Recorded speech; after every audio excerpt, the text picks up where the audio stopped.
Batsmen రాజు, bowler Uday. ఈరోజు challenge వచ్చేసి 6 balls 6 అయితే కొట్టాలి. రాజు అన్న అయితే చాలా గ్యాప్ తర్వాత బ్యాట్ పెట్టుకున్నాడు. ఏం చేస్తాడో చూద్దాం. First ball of the match. తగిలితే సావలేమో కొద్దిగా.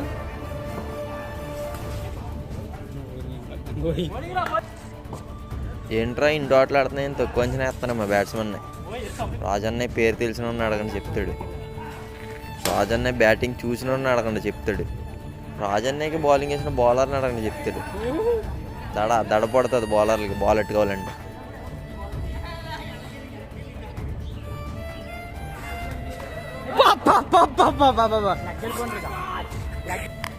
కొన్నిసార్లు 6 కొడతాం లేట్ అవచ్చేమో కానీ 6 కొడతాం మట్టి పక్క. అలాగని 6 కొట్టి మ్యాచ్ని అయితే 1 side చేసేసాడు. మీలో ఎవరన్నా రాజన్న బ్యాటింగ్ చూసుంటే బ్యాటింగ్ ఎలా ఉంటుందో కామెంట్ చేయండి.